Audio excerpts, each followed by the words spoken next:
Hello students, today we are going to start with the hierarchy of classification of chapter 7, that is diversity in living organism of class 9 standard.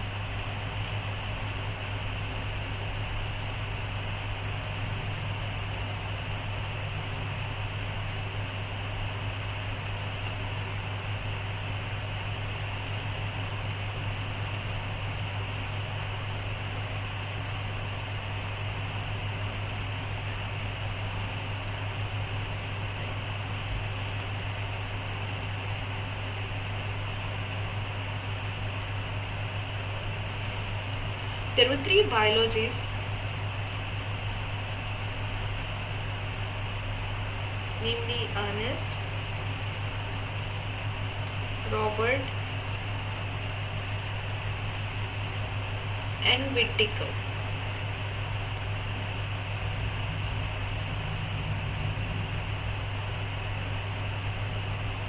These three scientists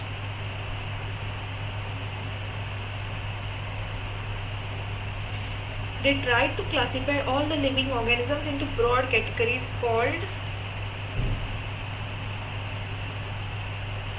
kingdoms. Now this word kingdom is very important, as we are going to say kingdom again and again in this chapter. Okay. Now in this, the classification which was proposed by Whittaker had 5 kingdoms. Okay.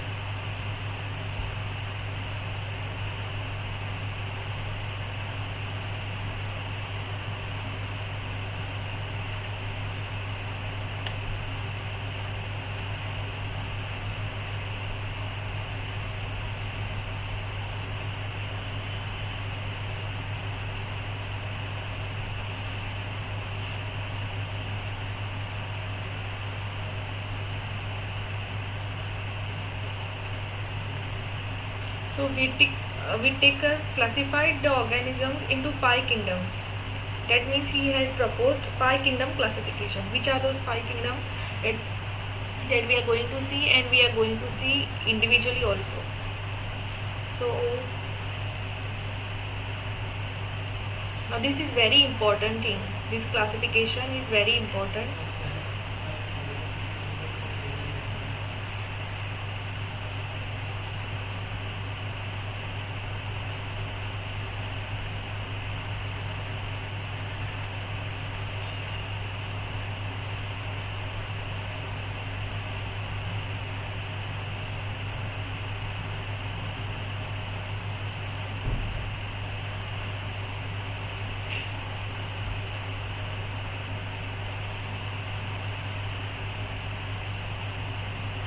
First one is Monera, then Protista,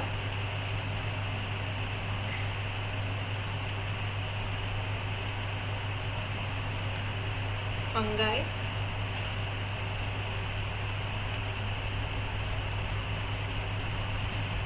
Plantae,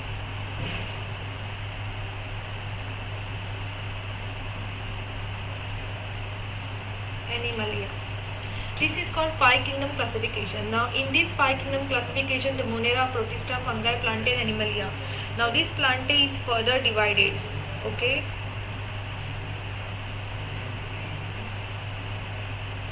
Animalia is also further divided. So these we are going to see in detail. And the characteristics of every group, every kingdom is very important. Okay, at least 4 to 5 points you have to remember from each kingdom. We are going to see each kingdom in detail. So to begin with, we are going to start with Monera. Okay, now Plantae is further divided based on their arrangement. It is divided into Thallophyta, Bryophyta, Pteridophyta, Gymnosperms and Angiosperm, that is 5. And animals are also divided based on Porifera, Platyhelminthes, Nematoda, Annelida, Arthropoda. So all these things I won't be writing here because the space is not that enough. So we are going to start with Monera. Before we begin with Monera, you have to know, as you know already, what are prokaryotes.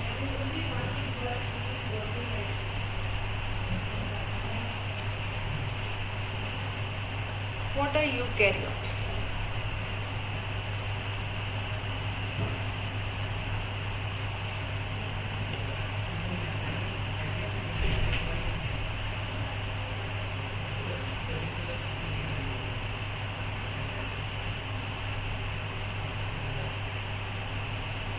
Prokaryotes are the one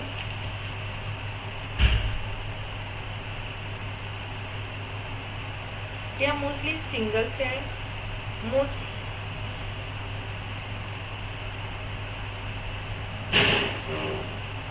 beside this, main important characteristics is this, that it lacks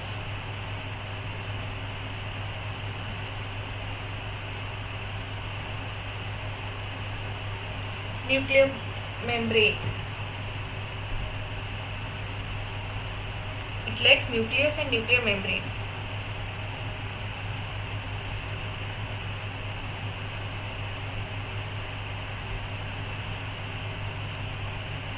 Eukaryotes are the one multicellular,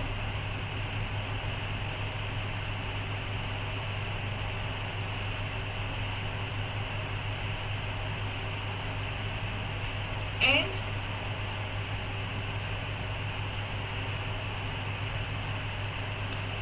nucleus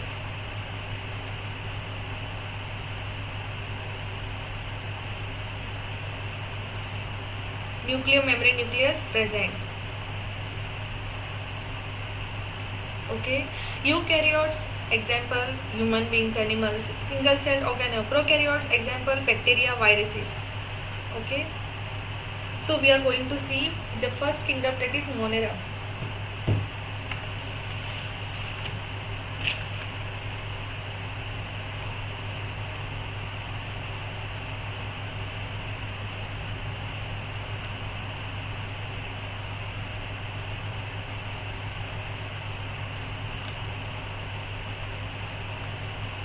I am going to write the points, means description in the point form, because it is easier for anybody to remember the points than the full description. So we will make it simple. The first kingdom, that is Monera. In this Monera, the organisms, the very important first characteristic is that they do not have well defined nucleus or organelles. Neither they are multicellular. That means Monera unicellular, as it is clearly given in the textbook that they are not multicellular, so it is unicellular. Then do not have well defined nucleus or organelles. That means it is prokaryotic.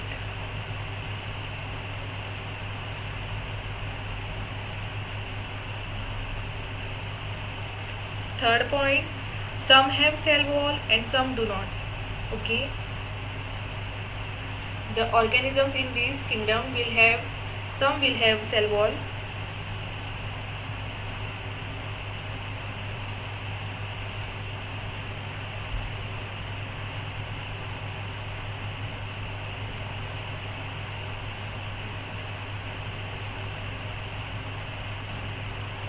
some will not. Okay, the mode of nutrition,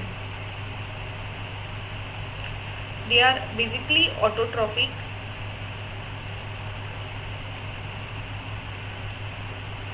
But some can be even heterotrophic.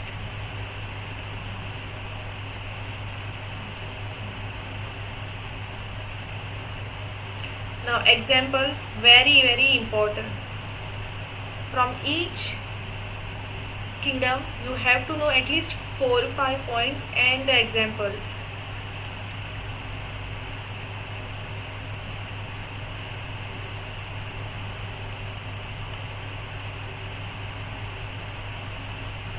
Bacteria, then cyanobacteria. Cyanobacteria are also called blue-green algae. And Mycoplasma.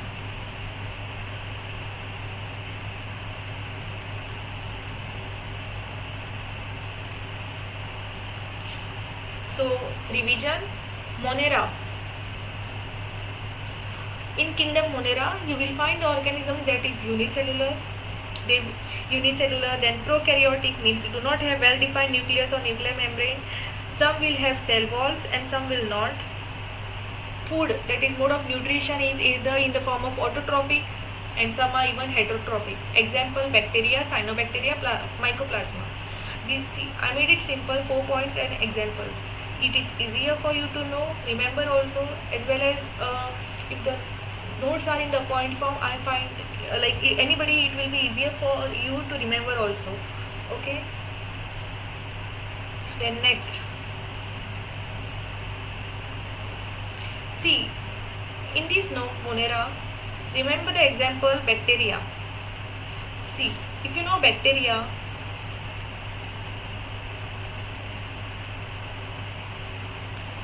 bacteria, how bacteria, they are either small, okay, and bacteria are unicellular. So you can, if you know even the example, you can write the description about it. That is Monera. Bacteria are unicellular and they are prokaryotic. They will not have organ system, nucleus and all those. So they are prokaryotic. Bacteria, they do not have a cell wall, but some will have. And bacteria are autotrophic, heterotrophic. So you can remember one example and from that you can derive those points. It is very easy for y'all. It will be very easy for y'all to remember also.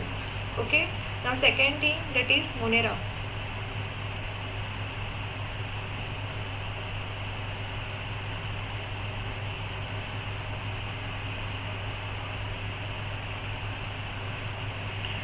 Second thing, that is Protista. These names are also very new for you all because you must have not heard them before.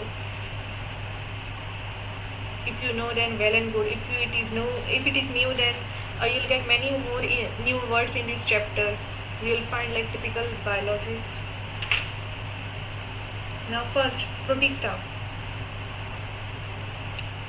Main characteristics.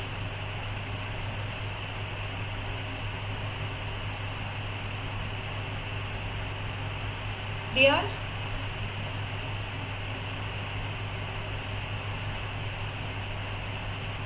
unicellular. They are eukaryotic organisms.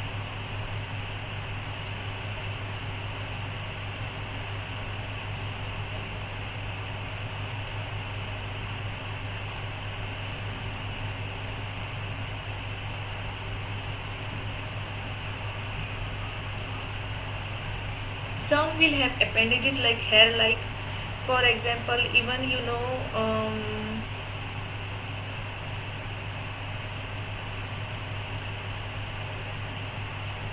Paramecium, it had these hair-like projections called cilia. Okay, so what is the function of these cilia? These hair-like things that are present, they help in locomotion,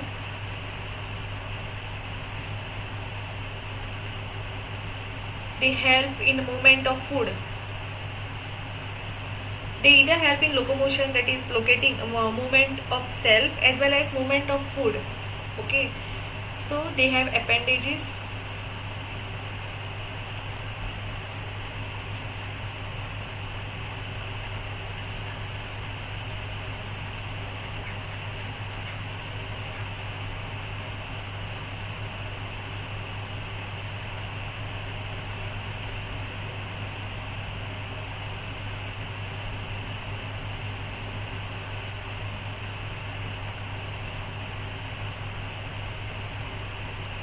Like flagella, if it is flagella, then swim and all to move for the movement, and if it is cilia, then same.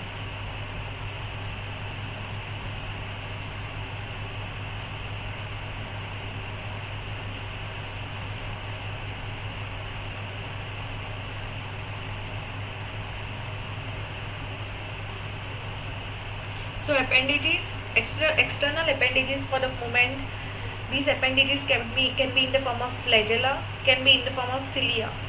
Function of both is same. That is movement of food as well as locomotion. Okay, next, mode of nutrition. They are autotrophic,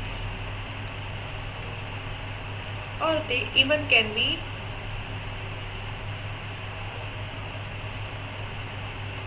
heterotrophic.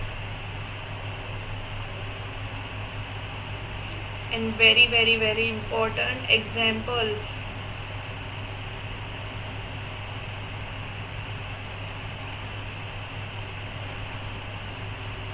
all these protozoans,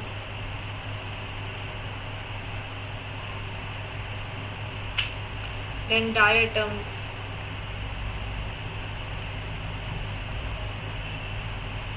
etc. Again we will do a quick revision of this. Before that, first Monera, first kingdom classification, that is Monera. In Monera you will find the organism unicellular, you will find it prokaryotic, some will have cell wall and some will not have cell wall. The movement of food, that is either in the form of autotrophic or heterotrophic. Example, bacteria, cyanobacteria, mycoplasma. Then second kingdom, that is Protista. Protista, here you will again find the organism unicellular. The organisms are either eukaryotic. They will have the special appendages either in the form of flagella or cilia. Function, movement. Okay. Food, mode of nutrition is either in the form of autotrophic, heterotrophic. Example, protozoan, diatoms. See, 4 to 5 points, and it is easier for you all to remember also. Okay, we will not make it much complicated. Now third one,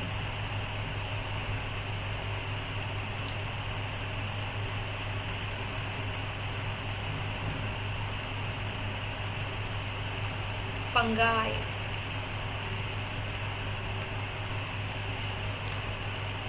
We have been learning about fungi from class 8. So we will learn about this also.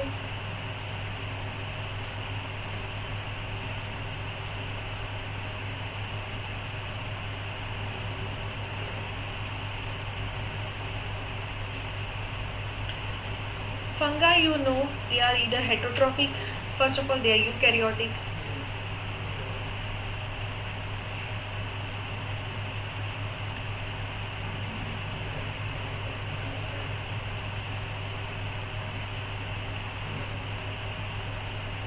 Mode of nutrition, heterotrophic.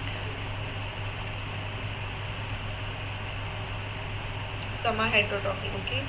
Some are heterotrophic. Then again there are further that some are saprophytes. This is very important characteristic of fungi. What are saprophytes?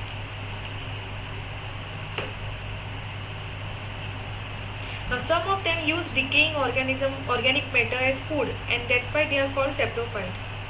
Okay.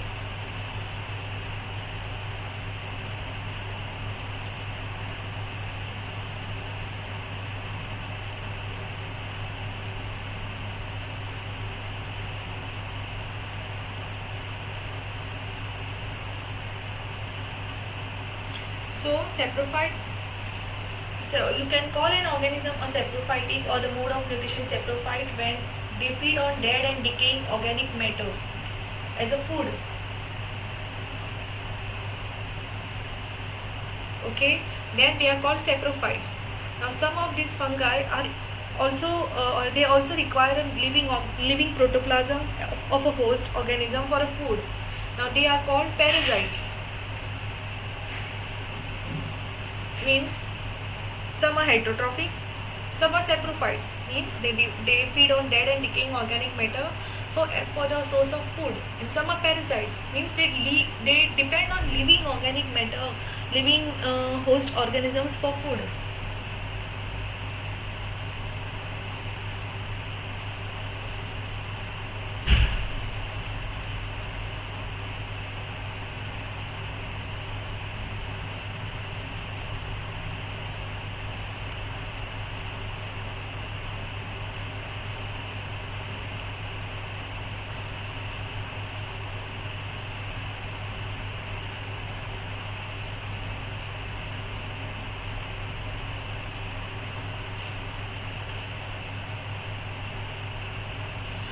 Now another important characteristic is that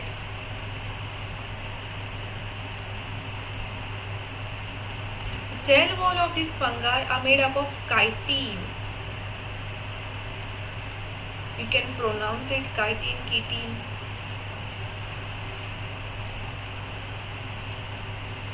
What is this chitin?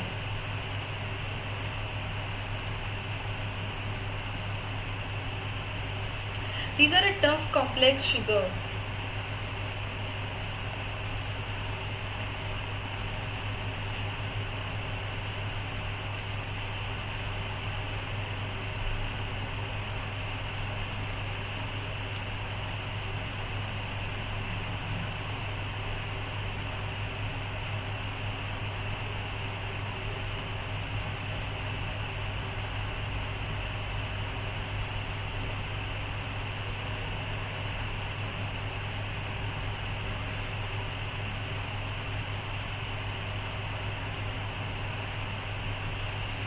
So fungi,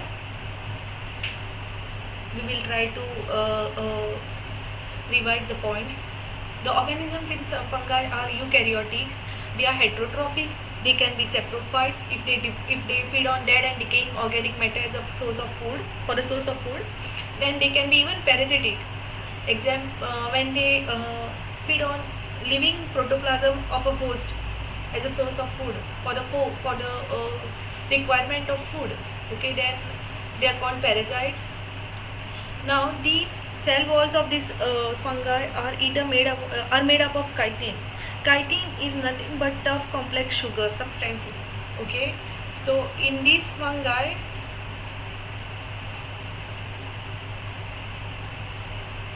this is important. Saprophytic point, parasitic is important, and chitin, this is important because chitin is that tough complex sugar will occur only in the group of fungi, only in the kingdom of fungi. Okay, and you will not observe it in any other characteristic.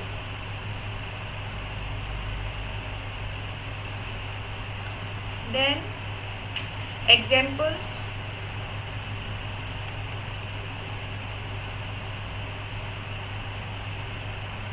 mushrooms, yeast.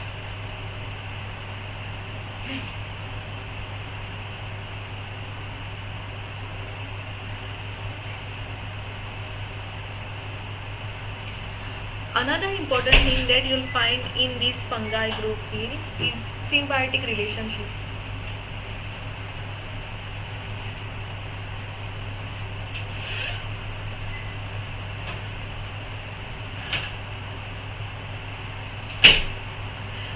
What is symbiotic relationship? An association of algae plus fungi.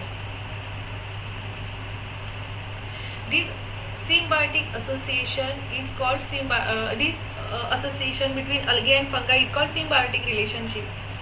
Means some of the group of fungi will depend on both algae as well as fungi.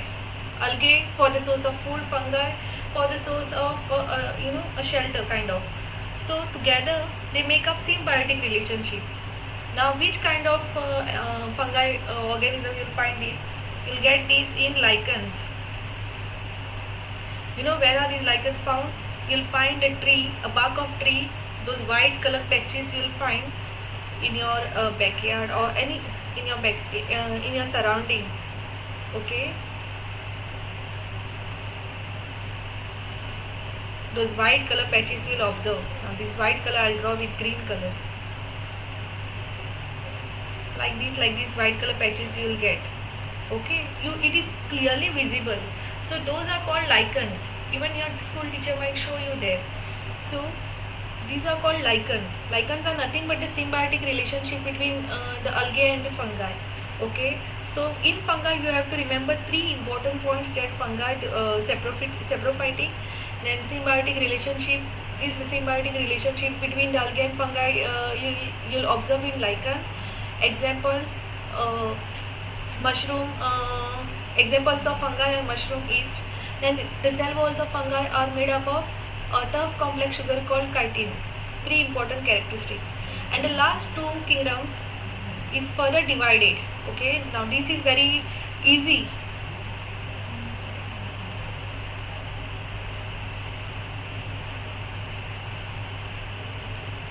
But further we have to know the classification. Plantae,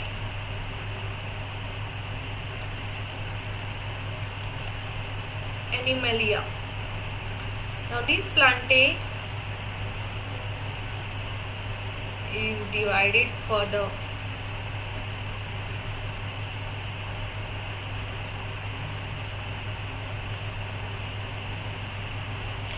What are Plantae? They will have cell walls. Basically the characters of all the cell of all the plants. Cell wall present. Okay. Then they are autotrophic. They will have chlorophyll. Basically the characteristics of plants. Okay. Then multicellular, eukaryotic.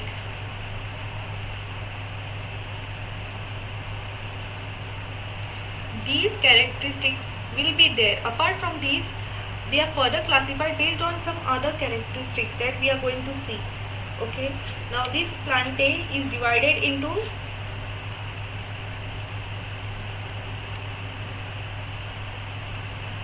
Telophyta,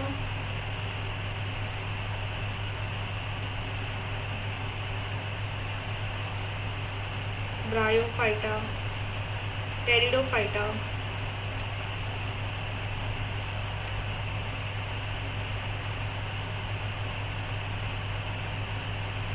Gymnosperms and Angiosperms. Now these Telophyta, Telophyta, Bryophyta, Pteridophyta, and these are Gymnosperms, Angiosperms.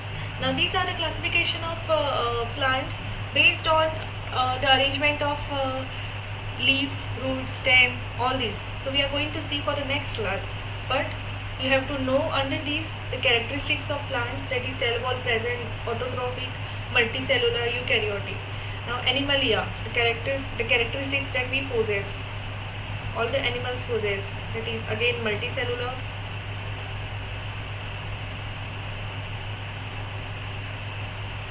eukaryotic, and we do not have cells, our cells do not have cell walls.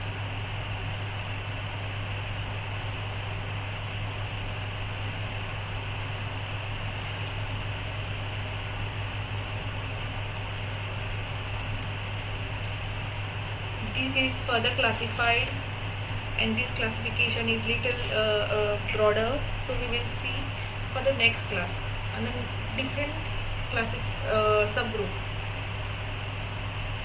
So in this class we have seen Monera, Protista, fungi, Plantae, Animalia.